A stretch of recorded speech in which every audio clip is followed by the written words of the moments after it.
As a responsible person with growing concerns for your privacy and personal liberty, you want to know where we're headed and what you can do about it. We ask the experts what you need to do to take prudent and responsible action to safeguard your family's wealth and well-being, and what basic first steps will help you to be aware and prepared. ReluctantPreppers.com. Welcome back, Reluctant Preppers. Our special returning guest today is worldwide renowned silver guru, David Morgan. He's consulted to experts and investors at the highest levels on the silver and gold markets. He's a precious metal expert. He's here returning with us today on Reluctant Preppers to talk to us about some important topics that he addressed as the keynote speaker at the Liberty Mastermind Symposium. And just would like to welcome you back to Reluctant Preppers, David. Well, thank you for having me back. Now, since you are a worldwide recognized expert on silver and gold markets, I think we'd be remiss to our audience if I didn't ask you to at least give us a few-minute recap at the highest levels of what you see the major trends are and the current status of the precious metals markets in the world today. Okay, well, you open up the silver box, so it might take an hour, but I'll try to be fairly succinct. But I'm going to try to give a big picture because I think it's important to put things into perspective.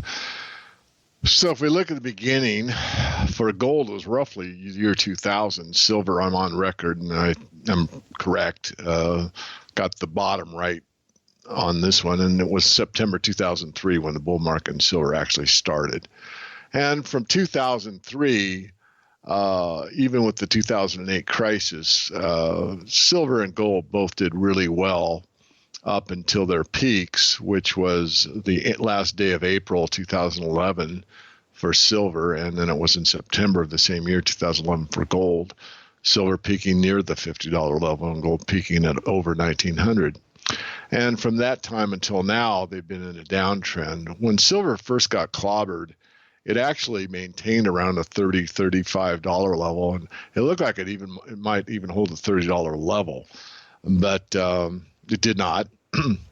And then for a very long time, it held the $26 level. In fact, it bounced off it 3 or 4 times. I'd have to go back to the chart, but the fourth or fifth, I think it was the fourth time, perhaps, I knew it was going to get clobbered, and it did. And this is one of those record textbook days that all that are in our tribe, our club, our group, whatever you want to call it, the people that are awake and aware and understand precious metals and their importance, saw this massive amount of paper selling in both gold and silver.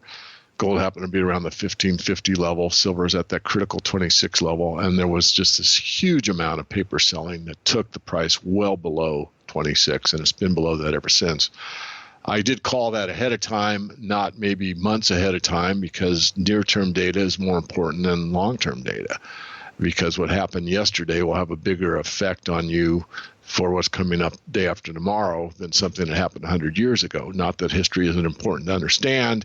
It just doesn't have the weighting that it would have. And this is how all software is set up in the trading realm, just for an exercise in a thought process. Sorry, I digress. I'll come back. So silver and gold have psychologically been beaten up at those levels to the degree that many people left the market. So where are we? We're at a psychological low. Many of the silver and gold bugs have given up. Many have held on and just kind of waited out. And there are now signs that the market's starting to refresh because the HUI is in a minor uptrend. These juniors, the GDX, is in an uptrend. In fact, the GDX is up about 18% from March. And gold and silver are still in an indecision pattern, meaning they're in what's called a channel formation, neither to break to the upside or the downside yet. They could break down, could have another new low. That's what many of my peers think. I think the low is in, but we'll see. Regardless, I believe we're very near to the next bull market asserting itself, and that's verifiable by the fact that the mining shares are starting to indicate that very much so right now. And again, I'll repeat myself since basically April, May, and June. So long term, I think there's little doubt that government failures do happen. We're in the midst of a worldwide political crisis, geopolitical crisis, energy uncertainty, monetary uncertainty, control freaks trying to run everything from the top down, where they monitor everything done by every person on the planet. So we're in a situation we've never, ever experienced except through science fiction, through, Brave New World, 1984, and other books similar.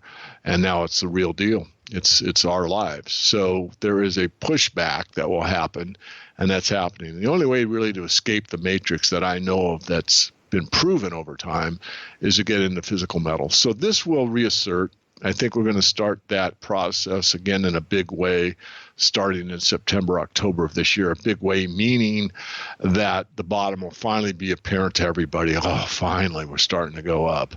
And it's not going to be astronomically huge, but it will be enough for more and more confidence to come into the market. And you'll see more and more volume come into the gold and silver market in all forms. The mining shares, the ETFs, the physical market itself, and anything associated with them. So that's where we are. I think the pain and agony that precious metals have suffered over the last 4 years is going to be ending probably within the next 3 to 6 months. That's my view.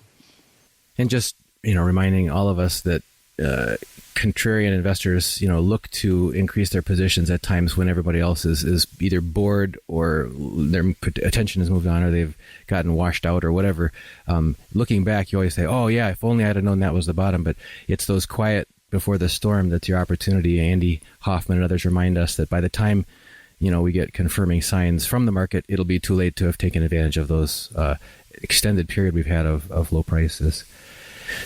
I have like to turn our conversation to a more I won't say philosophical, but I guess discussion of principles, personal principles, which you had introduced at your keynote address at the Liberty Mastermind Symposium.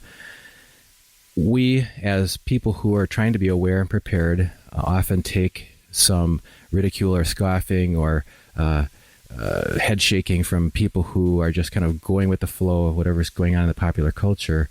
But it doesn't, as G.K. Chesterton wrote in the early 20th century, even a dead thing can go with the flow. It takes a living thing to go against the flow, to go against the stream. And if you could talk to us about, since we have a lot of reluctant preppers on our channel, preppers are often people who feel the burden of responsibility to take care of their families by making strategic decisions instead of just things that are going to keep them comfortable or easy in the moment. And that's one hallmark of leadership. So if you could expand on that theme of what in the world does leadership have to do with preparedness?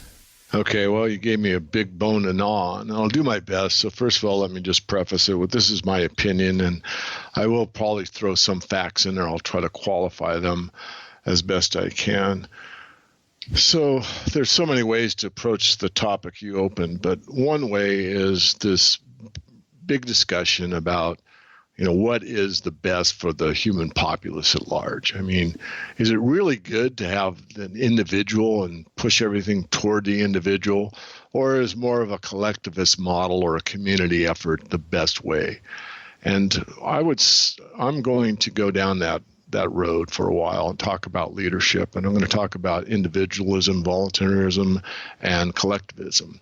And first of all, before I start, I'll say that if you are dead set, you, the individual, on a certain philosophy that you believe in, either from a philosophical head-only perspective, in other words, it's something you've read about and learned about and think about, but you've never really implemented, certainly that's your right. I am about as free market as you can get, meaning that you can, as long as you're not harming others. I mean, I'll step back, and this is a tough one to discuss, but I will do it. Really, if you go back to Richard Maybury, who I think is very succinct on the topic, there's really two basic laws. One is to do everything you say you're going to do. That's the basis of all contract law. I say to you, Dunnigan, that I'm going to pay you 1 ounce of silver to advertise, this button on your website, and I don't pay you that, and you've performed on your end, and I've broken a contract. So that's to do everything you say you're going to do. And the other one is not to infringe on the basic human rights of anybody else.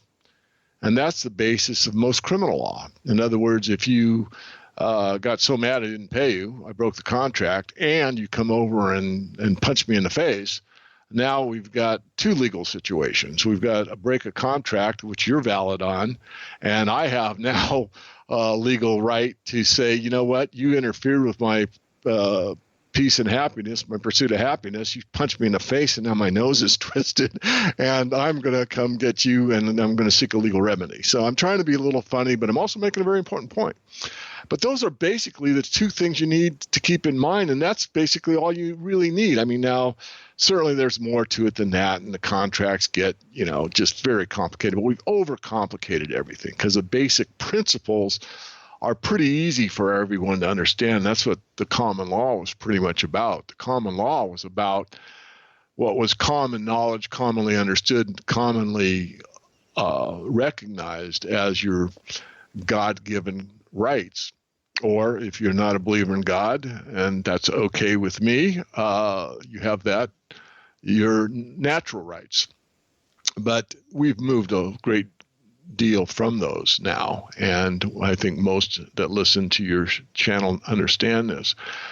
So the balance between a group or a community and an individual is a balance. I mean, if you look at an individual only, and you say that, I have to do everything myself. In other words, you have to grow your own food, make your own shoes, make your own shelter. This is impossible. So, or nearly so. And if you have that kind of individual by individual by individual and no community, you're not going to get very far. On the other hand, if you go to a community, then you can work together. You can have a group that'll help you raise your house, and then one weekend, and then you get your barn up or whatever. I mean, sort of like an Amish model, if you want to think of it in those terms. I'm trying to keep it simple and in a way that people can really understand my point. And then the next month goes by, and you go over to their property and help them raise their house. And that's, helping each other. And this is the way we function best. But there's a balance. And the balance is you get to remain yourself, and you also get to participate in the community on a voluntary basis. And this is what works the best, at least from my vast look at this and, my age and everything else. So the idea that just the individual and everything is just 1-1-1 and that's the best way to go is not necessarily it, from the context of like you have to be so self-reliant that you don't utilize the talents and opportunities of those around you. That is not the best. However, there's never, ever, ever been statues built to a committee. Statues are built to individuals. There's a statue of Abraham Lincoln. There's a statue of George Washington. There's a statue of Madame Curie. There's a statue of these leaders that had brilliant ideas and the bravery and courage to fulfill them very much against the trend at the time, and that is leadership. Leadership is being pretty much a visionary and having such a high degree of integrity and bravery and courage to implement those even when almost everyone else is saying you're wrong. So again, I'm trying to paint a picture because it's not like, well, David, you have to be an individual. Yes, you have to be your highest and best self, and in my particular view, you have to align it with what I would call a higher law, God, if you will, higher authority, or at least higher principles that are the best that we know to date as far as how to conduct yourself, which would mean, of course, total integrity. And of course, no human is capable of total integrity 100% of the time. I mean, if your girlfriend's put on a few extra pounds and she says, how do I look? Do I look any heavier? And you know dang well she does. You have to make a quick decision. Am I going to say yes and be totally truthful, or am I going to, obfuscate it a bit? And so I go down, I digress. But the point is that we're human and we do not and cannot be perfect. Nonetheless, it doesn't mean we can't strive to be. And so the closer we are to adhering to principles that work for everyone, the better off we are at large. So we've gone to basically the opposite of that now, where the authorities are passing laws that we in secret, and they tell us that they're passing laws in secret. They tell us that they pass laws that they don't even read, that we have to pass them, we meaning the Congress, and we'll read what's in them after the fact. I mean, this is This is beyond absurd, yet this is our reality today. So coming back on point, I think the best thing to do is, one, to trust in yourself, get a good bearing. If you're young, seek a mentor. It doesn't mean you have to have a physical mentor that, you come and, work with me as an apprentice or whatever, as an example, or somebody that you want to learn from. Although that's certainly something that does happen occasionally. It used to be kind of the old model back a few hundred years ago. But you can have mentors just from books. I mean, one of my mentors really was Harry Brown, who's now deceased, but I got to meet Harry later in my life and got to spend a fair amount of time with him. So I already had such a huge background by reading his work and his newsletters that I felt like I really, really knew him through his work, and he certainly had a huge influence on me. And of course, he wasn't really different having dinner with him and speaking with him and interviewing him. And we actually went to the second George Bush presidential situation when it was the Bush-Gore debate. I was in Florida actually covering that as kind of a news reporter. But anyway, I digress again. So one is to be your highest and best self, and two, be in a community that you have like interests with.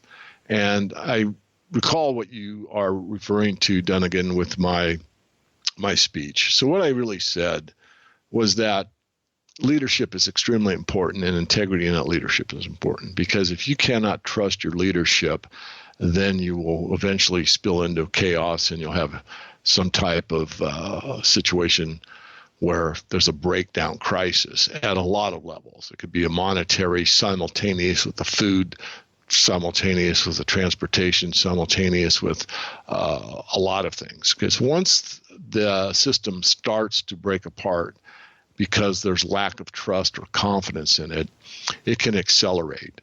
Usually it starts, and using this analogy I've probably used too often, but looking at the Great Depression of the 30s, the soup line started with, one person in line, and then the next day there were 3, and then the next week there were 7, and then there were 12, and a month later there were 50, and 2 months later it went around the block 3 times. That's normally how it happens. Not that there can't be an anomaly and it happens overnight. A bank run would be an example of an overnight anomaly that all of a sudden affects everybody simultaneously, and it's a huge disruption, literally almost instantaneously. So it can happen both ways. What I'm suggesting for your consideration is that in most cases it actually is kind of slow, and it's the boiling frog, where a lot of people that are awake and aware see it, and they point to their neighbors and they say, hey, look, this is changing. But see, that's the leader. The leader sees it early and acts accordingly, and has courage and faith in themselves or their higher self or whatever you want to frame it, and takes action. And everyone else is looking at them like, man, that David is a kook. He bought a generator and he thinks the power's going out. Are you kidding me? What a waste of money. What a goofball. Until the power goes out. And now I'm able to run my computers and do interviews and no one else is, that type of thing. So that is coming full circle back to leadership. You have to have the power of conviction. Most of it comes from study of history and what really works, and a belief that the principles are what are important, and expanding upon those. In other words, let me get a little more specific, maybe if I can think of an example. The idea that to go along and get along is community thing. So let me maybe go down the collectivist issue. That is the opposite of free market. That is the opposite of being an individual. That is where everybody in the group gets a vote, and the vote of the group is superior to your own ideals. And that is groupthink, and that is collectivism. That is socialism. That is communism. And that is that the group or the state knows better than you know.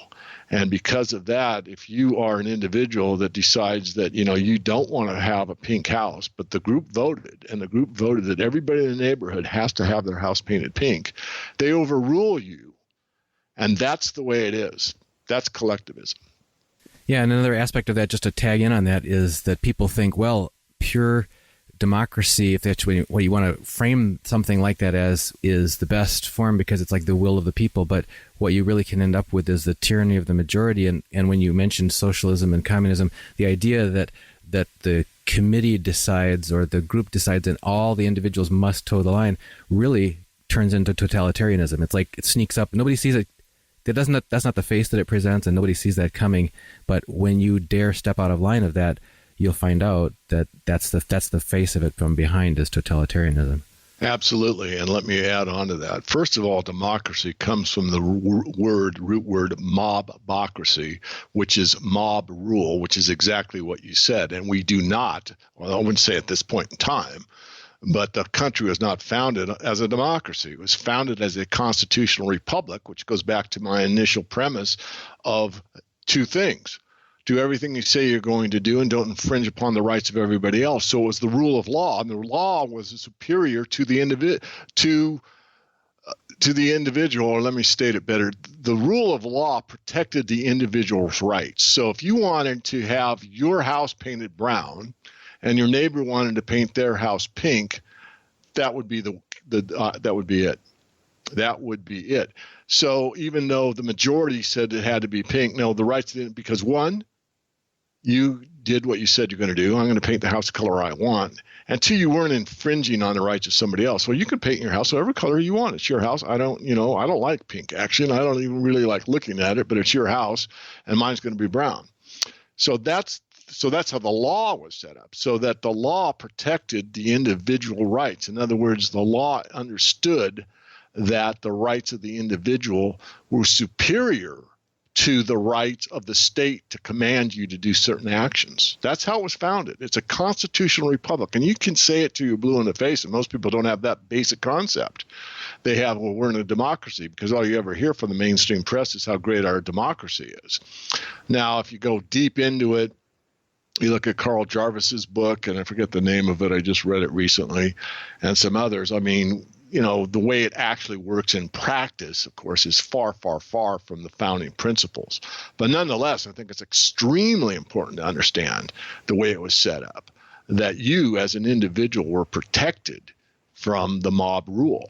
And it's not a democracy. But anyway, I probably beat that one to death, but I just want to emphasize it because most people are so undereducated as to what the founding principles really were, what they meant, and what the intent was, that they believe this nonsense that's on the TV. And this is one of the reasons you don't have a lot of bravery or courage or whatever out there. I mean, you've got Judge Napolitano that'll tell you the truth, and most people hear it and say, well, he's a nut job. No, he's not a nut job. He's actually out there for you.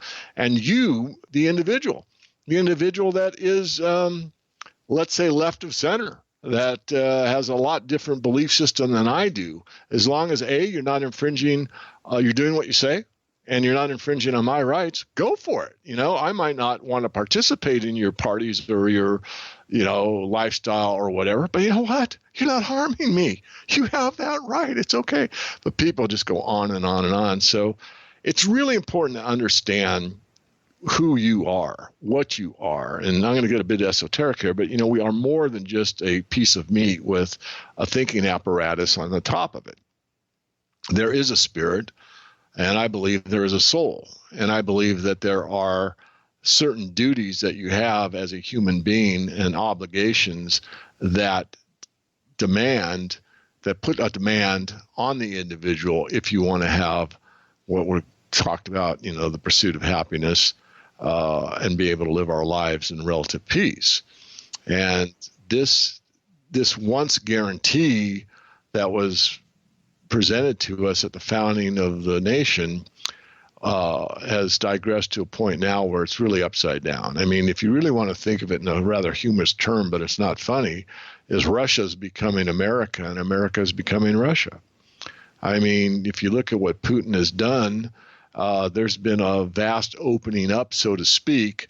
And I'm not saying it's certainly not communist, but I mean, there's a lot more going on there where they really seem to have concern for the populace at large. And the states are more and more being intrusive and, to watch your neighbor. If there's something funny, call this number. And when you're at the airport, and I'm in airports all the time, as you know, Dunnigan, it's like, if you see anything suspicious, make sure you go to the nearest da-da-da-da and report it. It's like, oh, yeah. So really, I mean, I'm not far off, I think, when I say that. This is the way Russia used to be. Everyone was afraid to say anything or do anything or be anything, because if they did something, quote unquote, suspicious, their well-meaning neighbor or one of the party members would report them to an authority. So it's really, really gotten to be interesting, to put it in polite terms, and scary to put it in reality.